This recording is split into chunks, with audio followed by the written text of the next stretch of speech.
أعوذ بالله من الشيطان الرجيم بسم الله الرحمن الرحيم فاذكروني أذكركم واشكروا لي ولا تكفرون يا أيها الذين آمنوا استعينوا بالصبر والصلاة إن الله مع الصابرين صدق الله مولانا العظيم اللهم صل على سيدنا محمد وعلى آل سيدنا محمد وبارك وسلم السلام علیکم ورحمۃ اللہ وبرکاتہ۔ اللہ رب العزت سے دعا کرتا ہوں کہ اللہ رب العزت مجھے آپ کو ہم سب کو ظاہری باطنی روحانی بیماریوں سے شفا عطا فرمائے۔ سامعین محترم، جیسے کہ آپ کو معلوم ہے کہ ویڈیو پیغام کا ایک سلسلہ شروع کیا ہے، اس میں کوشش کی جاتی ہے کہ روزمرہ کے معاملات کے حوالے سے تھوڑی سی گفتگو کی جائے، تھوڑی سی امید کی کرن پیدا کی جائے۔ سامعین محترم، کچھ لوگ ایسے ہوتے ہیں کہ جو ایسی جب وبائیں پھوٹتی ہیں یا مشکلات آتی ہیں تو وہ لوگ نا امیدی کا شکار ہو جاتے ہیں۔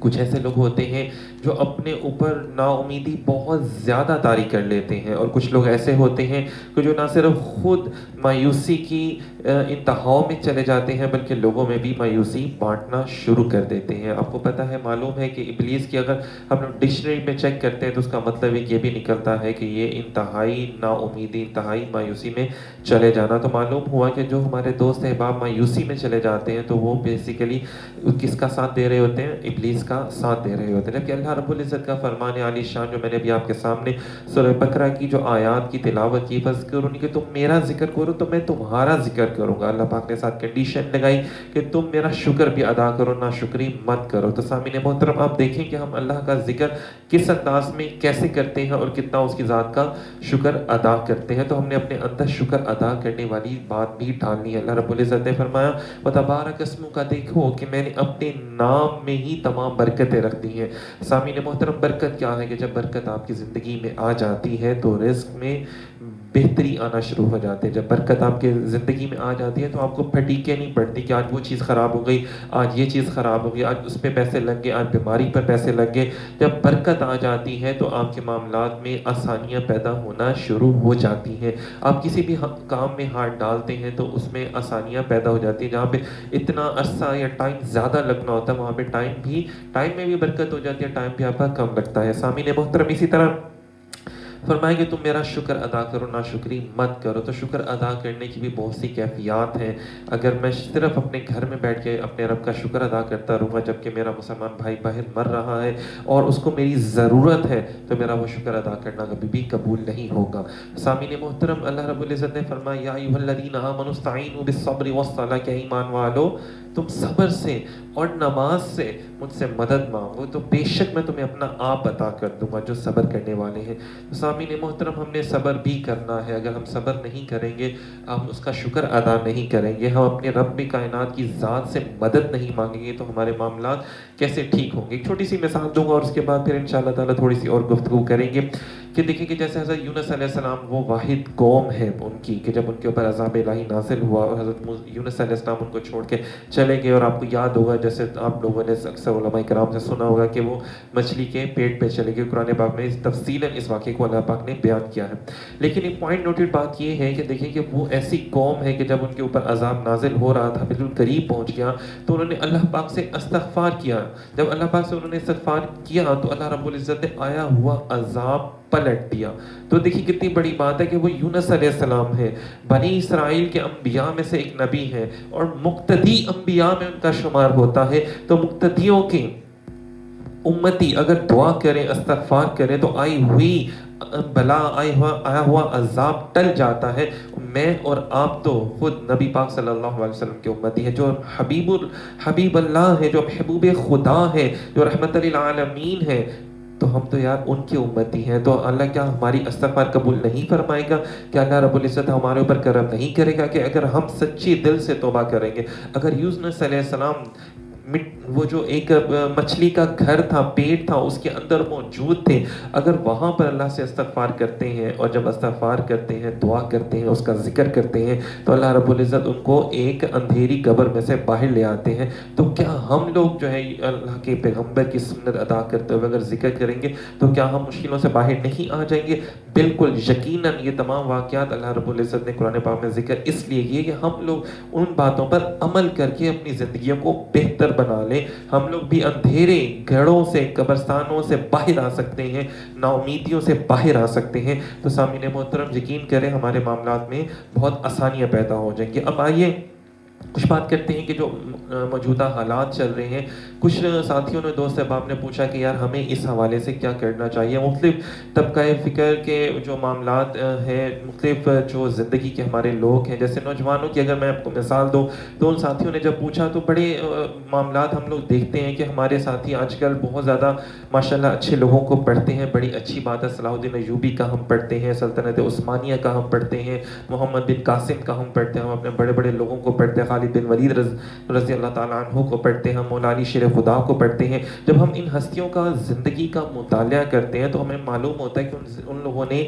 انصاف کا معیار قائم کیا۔ وہ لوگ باہر نکلے گھروں سے اللہ کی مخلوق کے لیے، انہوں نے ظالم کے خلاف آواز اٹھائی، بلکہ انہوں نے ظلم کو مٹایا بھی۔ تو سامعین محترم اگر ہم یہ سوچتے رہیں گے کہ یار کوئی مسیحا آئے گا، مسیحا تو آ چکا ہے، کون؟ میرے اور آپ کی کریم آقا پاک صلی اللہ علیہ وسلم ہدایت کے انتظار میں ہے، تو یارو ہدایت تو آ چکی ہے۔ ہدایت کیا ہے؟ قرآن پاک نازل ہو چکا ہوا ہے، اب بس کیا کس چیز کا انتظار ہے کہ ہم نے اس کے اوپر عمل کرنا ہے۔ تمام نوجوان ساتھیوں کے لیے عرض کروں گا کہ دیکھیں آپ ایک فرد ہیں، تو اگر آپ اپنے آپ کو سوچیں دیکھیں تو آپ بھی اللہ تعالیٰ کے بندے ہیں۔ تو اللہ رب العزت نے آپ کو بھی قرآن پاک میں مخاطب کیا کہ میرے تو وہ بندے ہیں جو اللہ کا ذکر بھی کرتے ہیں، اپنے مسلمان بھائیوں کا آپ دیکھ لیں کہ ان کی مدد کرتے ہیں۔ اقیموا الصلاۃ، جہاں جہاں فرمایا وہاں پہ فرمایا وآتوا الزکاۃ، کہ تم زکوٰۃ ادا کرو۔ زکوٰۃ ہے کیا؟ بیسیکلی ایک مدد کرنا، کسی کی بھائی چارہ ایک اللہ پاک نے بنایا۔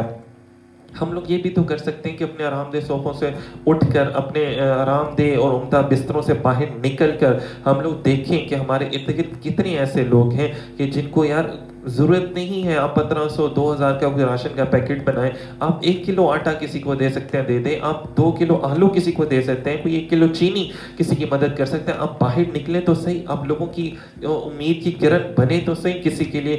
یہاں پہ آپ اندازہ کریں کہ ہمارا جو ادارہ جا الحق ہے، وہاں پہ میں نے یہاں تک لوگوں کو دیکھا کہ جو بیوائیں عورتیں ہیں جن کو ہمیں راشن دینا چاہیے، وہ آ کے ہمیں دے رہے ہیں کہ یار ہم سب آپ یہ لے لیں، ہم سے زیادہ کوئی ضرورت مند ہوگا، ہمارے پاس زیادہ ہے۔ تو یہاں پر اچھے لوگ بھی موجود ہیں۔ ہم یہاں پہ آپ سب سے گزارش کروں گا کہ خدا را سوشل میڈیا پہ بری باتوں کو دکھانا بند کر دیں، اچھی چیزوں کو بھی دکھائیں۔ اب بار بار یہ دکھا رہے ہیں کہ ماسک مہنگے ہو گئے، یہ کیوں نہیں بتاتے، یہ کیوں نہیں دکھاتے کہ وہ مہنگے ماسک بھی لوگ خرید کر آگے لوگوں کو فی سبیل اللہ بانٹ رہے ہیں۔ اب یہ دکھا رہے ہیں آٹا مہنگا ہو گیا، اب یہ کیوں نہیں دکھا رہے سوشل میڈیا پہ یار وہ آٹا جو مہنگا ہوا ہے وہ بھی تو لوگوں نے خرید کر ہی لوگوں میں بانٹا ہے، وہ کیوں نہیں دکھا رہے کہ چینی مہنگی ہو گئی ہے یا فلاں چیز مہنگی ہوگی، فلاں چیز مہنگی ہوگی، لیکن انہی چیزوں کو خرید کر لوگ تو وہ آگے بانٹ بھی تو رہے ہیں۔ تو سامعین محترم اسی طرح ہم لوگ یہ بھی تو کر سکتے ہیں کہ محلے کی جو مسجد ہے، جس طرح خانہ کعبہ تمام مسلمانوں کا اس کے اوپر حق ہے، تو اسی طرح محلے کی مسجد کے اوپر تمام مسلمانوں کا، میرا آپ کا، ہم سب کا حق ہے۔ تو ہمیں چاہیے کہ وہاں پر ہم لوگ خود جائیں، سینیٹائزر لگائیں، تمام احتیاطی تدابیر کریں، بجائے کہ ایک دوسرے کے اوپر تنقید پر آئے، تنقید کرتے چلے جائیں۔ یار کتنے افسوس کی بات ہے کہ ہمیں تنقید کرنے کے لیے صرف اپنا مذہب ملا۔ اگر ہم یہود و نصارہ اور ہنود کی زندگیوں کو دیکھیں تو وہ اپنی زندگیوں میں اپنے مذہب کو کتنا زیادہ لاتے ہیں، تو کیا ہم ان سے بھی نیچے گر گئے ہیں؟ کیا ہم نے اپنے رسول اللہ صلی اللہ علیہ وسلم کی تعلیمات کو چھوڑ دی ہے کہ جب جتنی مشکلات آ جاتی تھی، جب تک وہ پورا نہیں ہو پاتی تھی تو حضور صلی اللہ علیہ وسلم مسجد سے باہر تشریف ہی لے کر آتے تھے؟ صحابہ کرام مسجد سے باہر نکلتے نہیں تھے کہ یار اللہ سے استغفار کرنی ہے، توبہ استغفار کرنی ہے۔ وہاں پہ لوگ، مسجد کیا تھی؟ مسجد ہماری پارلیمنٹ تھی۔ مسجد ہماری، اندازہ کریں وہاں پہ یتیموں، بیواؤں اور بے کسوں کی، مزدوروں کی مدد کی جاتی تھی۔ وہاں پہ جج، قاضی حضرات وہاں پہ بیٹھتے تھے، لوگوں کو انصاف مہیا کرتے تھے۔ اور آج ہم نے اپنی مساجد کو خالی کر دیا اور ہم وہاں پہ ٹونٹ کرتے ہیں، وہاں پہ بدتمیزی کرتے ہیں اور اتنی غلط باتیں وہاں پہ کرتے ہیں۔ تو خدا را چھوڑ دیں ان باتوں کو، خود اہل علم کی بارگاہ میں بیٹھیں، اہل علم کی عزت کریں، ان کے پاس جائیں، اور جو مسئلے مسائل ہیں، نماز کے علاوہ بھی بڑے مسئلے مسائل ہیں جو مساجد میں بیٹھ کے بڑے اچھے طریقے سے حل کیے جا سکتے ہیں۔ اہل علم کی مدد کریں، خدا را ان لوگوں کے باتوں میں نہ آئیں کہ جو اہل علم کا مذاق اڑاتے ہیں۔ اور ایسے لوگوں کی بھی اس دور میں بھی جو لوگ کرونا ایک وائرس میں لوگ اس میں مبتلا ہیں، پریشانی میں مبتلا، اس میں بھی اپنی مذہبی مفادات کو لے کے چل رہے ہیں، کوئی اپنی علمی قابلیت کو چھاننے میں لگا ہوا ہے، کوئی اپنی انا اور مفاد کے بتوں کو توڑنا ہی نہیں چاہ رہا۔ تو دیکھیں آپ سب کو علامہ جو ہیں ہمارے شاعر مشرق، انہوں نے کیا خوب فرمایا کیا خوب فرمایا انہوں نے کہ دیکھو بدھ ہے جماعت کی آستینوں میں، مجھے ہے حکم ازاں لا الہ الا اللہ، تو یہ آپ سب کو حکم ازاں ہے، آئیے باہر نکلیے اور دیکھیں حق کی آواز کو بلند کیجئے، کیا پتا کسی کو میری آواز کی ضرورت ہو، کسی کو میری آواز کی وجہ سے ایک نئی روشنی کسی کی زندگی میں آ جائے، داخل ہو جائے۔ میں دعا کرتا ہوں کہ اللہ رب العزت مجھے، آپ کو، ہم سب کو حق بات کہنے کی، سمجھنے کی اور اس کے اوپر عمل کرنے کی توفیق عطا فرمائے۔ وآخر دعواہم الحمدللہ رب العالمین۔ جزاک اللہ۔